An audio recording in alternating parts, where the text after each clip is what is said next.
देवघर चलूं, बाबा बैद्यनाथ सा आशीष लिए, कान्हे कांवर हाथ में जल, बोल बम कहत प्रेम बढ़िया। सैया फिर देवघर चलूं, मनक अरमान फेर सजिया, पिछला बरखक मनौती पूरल, एही सावन फेर चरण धरिक चलिया।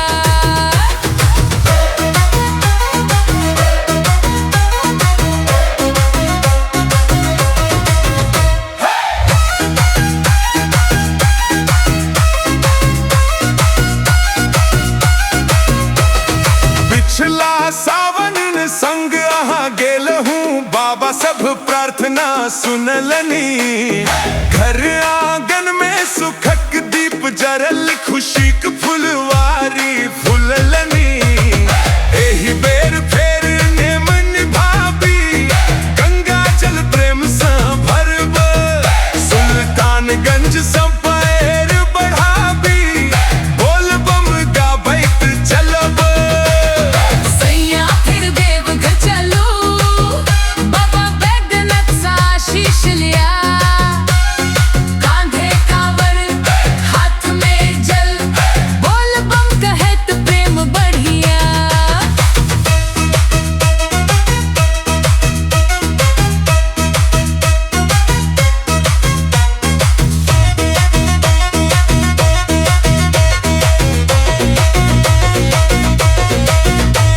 सावनक फुहारी तन भिजबैत, राह बनौने मधुर कहानी, डमरूक धुनी घंटाक नाद, हर लम्हा लागे दिव्य निशानी।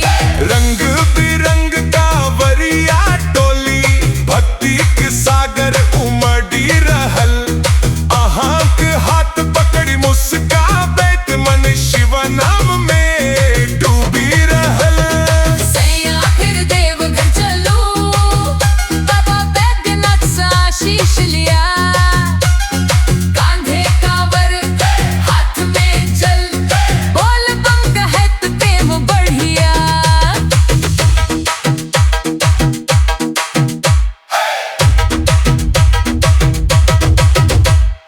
देवघर नगरी नयन निहारे, जयकार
प्रेम संभरब सुल्तानगंज सा पैर बढ़ाबी बोल बम गाबैत चलब सैया फिर देवघर चलो बाबा बैद्यनाथ सा शीश लिया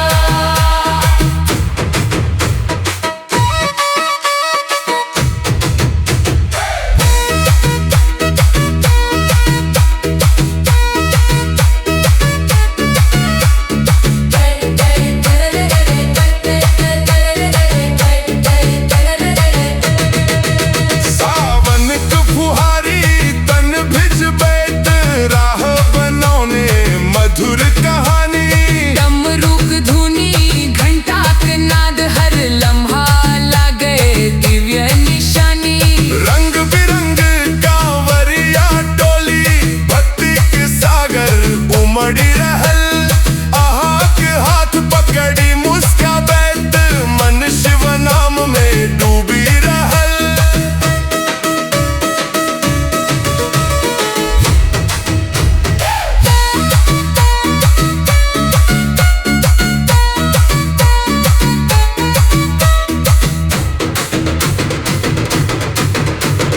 देवघर नगरी नयन निहारे जयकारा गूंजे चारू कात बैद्यनाथक पावन मंदिर मन हर्षाय दिन आराती तू गोटे मिली चल चढ़ाए श्रद्धा संझुकत हमर माथ बाबा की कृपा बनल रहे सुखमय हो जीवन की बाट घर लौटब मन भरी प्रसाद लए आँखी में शांति हृदय उजियार